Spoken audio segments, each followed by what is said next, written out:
ব্রাজিলের বিশ্বকাপ স্বপ্ন ভেঙে যাওয়ার পর সবচেয়ে বেশি আলোচনায় উঠে এসেছে ম্যাচের ১২ মিনিটের সেই পেনাল্টি। নরওয়ের বিপক্ষে শেষ ১৬ লড়াইয়ে মাতেউস কুনিয়ার ওপর ফাউলের পর পেনাল্টি পায় ব্রাজিল। সবাই ধরে নিয়েছিলেন শট নেবেন ভিনিসিয়াস জুনিয়র। বল হাতে নিয়ে পেনাল্টি স্পটেও দাঁড়িয়েছিলেন তিনি, কিন্তু শেষ মুহূর্তে বল তুলে দেন ব্রুনো গিমারায়েসের হাতে।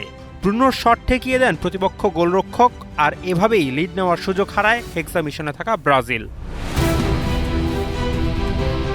ম্যাচ শেষে অনেকেই ভিনিসিয়াসের সমালোচনায় মুখর হয়ে ওঠেন, কিন্তু সংবাদ সম্মেলনে ভিনিসিয়াস স্পষ্ট করে বলেন তিনি পেনাল্টি নিতে পিছিয়ে যাননি, বরং এটি ছিল প্রধান কোচ কার্লো আনচেলত্তির সিদ্ধান্ত, আর কোচের নির্দেশ মেনেই তিনি বলটি ব্রুনোর হাতে তুলে দেন। বিশ্বকাপ দেখুন বায়োস্কোপ প্লাসে, সব নেটওয়ার্কে, সব ডিভাইসে।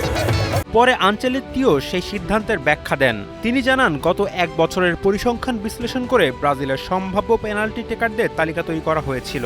নেইমার, থিয়াগো ও রাফিনিয়া মাঠে না থাকায় তালিকায় পরের নাম ছিল ব্রুনো গিমারায়েসের। তাই মাঠে থাকা খেলোয়াড়দের মধ্যে তাকেই সবচেয়ে নির্ভরযোগ্য মনে করে দায়িত্ব দেওয়া হয়। তবে এই ব্যাখ্যা বিতর্ক থামাতে পারেনি, কারণ ক্লাব ও জাতীয় দল দুই জায়গাতেই পেনাল্টিতে ভালো রেকর্ড রয়েছে ভিনিসিয়াসের। অনেকের প্রশ্ন, এমন গুরুত্বপূর্ণ মুহূর্তে দলের অন্যতম বড় তারকার বদলে ব্রুনোকে দায়িত্ব দেওয়াই কি ব্রাজিলের অশ্রুসিক্ত বিদায়ের কারণ হলো? শাহেদ আলম ফাহিম, কালের কণ্ঠ।